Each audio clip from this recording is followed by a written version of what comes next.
मुजफ्फरनगर महामंडलेश्वर स्वामी प्रबोधानंद गिरी महाराज ने बुधवार को मुजफ्फरनगर पहुंचने पर चुनाव आयोग के एसआईआर के निर्णय, धर्मांतरण और लव जिहाद जैसे संवेदनशील मुद्दों पर बड़ा बयान दिया। उन्होंने एसआईआर के फैसले को देश हित में बताते हुए धर्मांतरण और लव जिहाद के खिलाफ कठोरतम कानून बनाने की मांग की।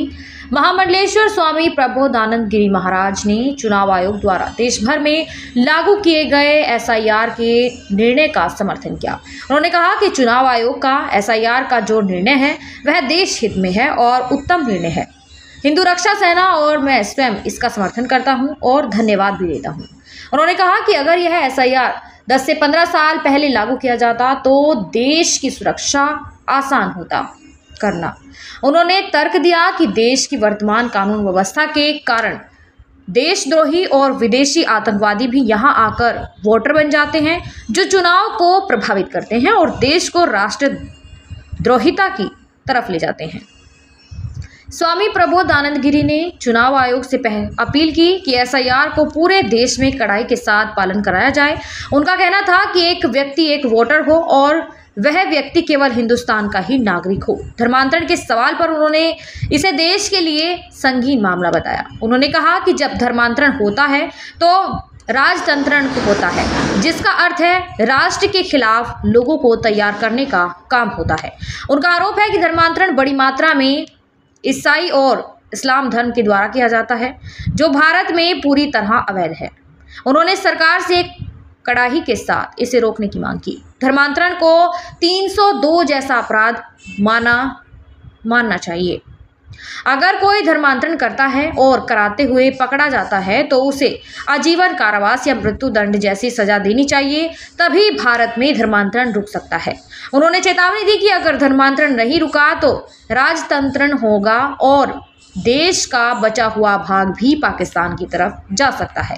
महामंडलेश्वर ने लव जिहाद को धर्मांतरण का एक छोटा रूप और उसी का हिस्सा बताया। उन्होंने कहा कि लव जिहाद में इस्लाम का लड़का हिंदू लड़की को प्रेम जाल में फंसाता है, उससे निकाह करता है, बच्चा पैदा होने के बाद उसे अपना असली जिहादी रूप दिखाता है। उन्होंने आरोप लगाया कि जब लड़की इस्लाम कबूल नहीं करती तो उसकी या तो हत्या कर दी जाती है, उसके बाद कहीं 65, कहीं 35 तो कहीं 50 टुकड़े मिलते हैं या शव सूटकेस या बोरी में पड़ा मिलता है।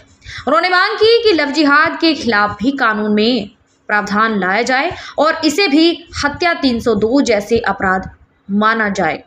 लव जिहाद की भावनाओं को ठेस पहुंचाना भी हत्या ही है और बाद में हत्या हो ही जाती है। इसीलिए जो भी लव जिहाद का प्रयास करते हैं पकड़ा जाए तो उसे कड़ी सजा दी जाए।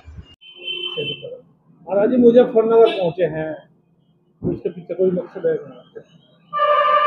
मैं आए दिन पूरे देश में घूमता रहता हूं। अभी हरियाणा और दिल्ली में हिंदू रक्षा सेना के कार्यक्रमों का प्रवास के दौरान आया हुआ हूँ, तो उसी से मुजफ्फरनगर निकल रहा था तो सोचा आप सबसे भेंट हो जाए। इसी क्रम में आप सबसे भेंट हो रही है। इस समय देश में सबसे जो गर्म जो मुद्दा है वो एसआईआर का है, जहाँ पर राहुल गांधी और जो विपक्ष है वो विरोध कर रहा है और सरकार इसे लागू कर दिया, यूपी में भी लागू। चुनाव आयोग का एसआईआर का जो निर्णय है वास्तव में देश हित में है, बहुत उत्तम निर्णय है। हिंदू रक्षा सेना और मैं स्वयं इसका समर्थन भी करता हूं और धन्यवाद भी देता हूं। जो एसआईआर आज किया गया वो अगर 10 साल 15 साल पहले भी किया गया होता तो देश की सुरक्षा करने में आसानी होती, क्योंकि देखने में ये आता है कि हमारे देश में ऐसी कानून व्यवस्था है जिस कानून की व्यवस्था के कारण से देशद्रोही विदेशी आतंकवादी भी यहाँ पर आकर के वोटर बन जाते हैं और वोटर बन करके यहाँ के चुनावों को प्रभावित करते हैं। और जब वो चुनावों को प्रभावित करते हैं तो देश की राजनीति को प्रभावित करते हैं, और जब देश की राजनीति को प्रभावित करते हैं तो देश को राष्ट्रद्रोहिता की तरफ ले जाने का काम करते हैं। अर्थात वो कभी पाकिस्तान के एजेंट होते हैं, बांग्लादेश के एजेंट होते हैं या विदेशियों की वकालत करते हैं। यह देश का दुर्भाग्य है और मैं तो चुनाव आयोग से कहूँगा एसआईआर को पूरे देश में कड़ाई के साथ पालन कराया जाए। एक व्यक्ति एक वोटर और वो हिंदुस्तान का ही हो, बाहर का एक भी व्यक्ति किसी भी प्रकार से वोटर के रूप में स्वीकार्य नहीं है। महाराज जी, जिस तरह से धर्मांतरण के मामले चल रहे हैं, अभी कल मुजफ्फरनगर में हुआ, इससे पहले धर्मांतरण के मामले हो रहे हैं, उसके लेकर क्या करेंगे कि धर्मांतरण के मामले में? धर्मांतरण का मामला पूरे देश में बहुत संगीन मामला है। जब धर्मांतरण होता है तो राष्ट्रांतरण होता है, अर्थात केवल धर्म कहीं नहीं बदला जाता, पर राष्ट्र के खिलाफ लोगों को तैयार करने का काम होता है। और ये जो धर्मांतरण है बड़ी मात्रा में ईसाई और इस्लाम के द्वारा किया जाता है, जो पूरी तरह भारत में अवैध है। इसको सरकार को कड़ाई के साथ रोकना चाहिए। सरकार ने कानून बनाए हैं, लेकिन उन कानूनों की पेचीदगी के कारण से बहुत सारी उसमें खामियां हैं। उनको दूर करते हुए धर्मांतरण को 302 जैसा अपराध मानना चाहिए।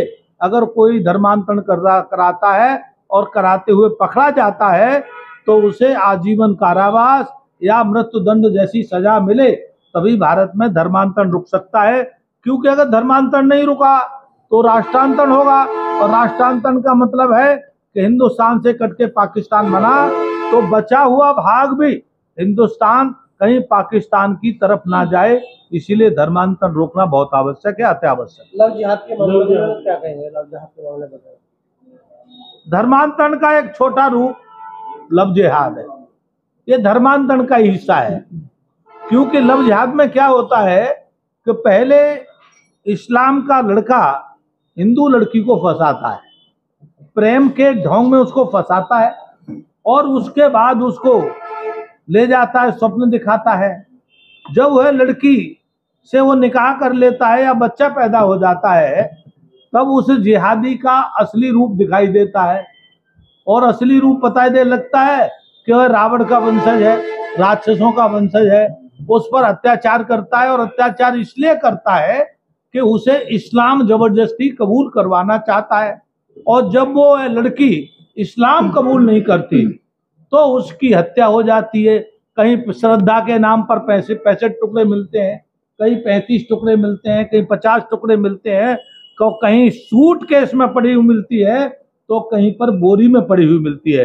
वास्तव में ये लव जिहाद भी ऐसे ही है, धर्मांतरण जैसा दूसरा स्वरूप है इसका।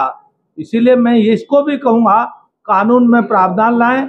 ये लव जिहाद जो भी करे उसे उसके खिलाफ 302 अर्थात जो है हत्या करने जैसा, क्योंकि मानव की सीधे सीधे हत्या है लव जिहाद में। उसकी भावनाओं पर कुठाराघात करना वो भी हत्या ही है, और फिर बाद में हत्या हो ही जाती है। तो पहले स्टेप पर ही अगर रोका जाए कि कोई भी लव जिहाद का प्रयास करते हुए पकड़ा जाए तो उसको फिर कड़ी सजा दी जाए।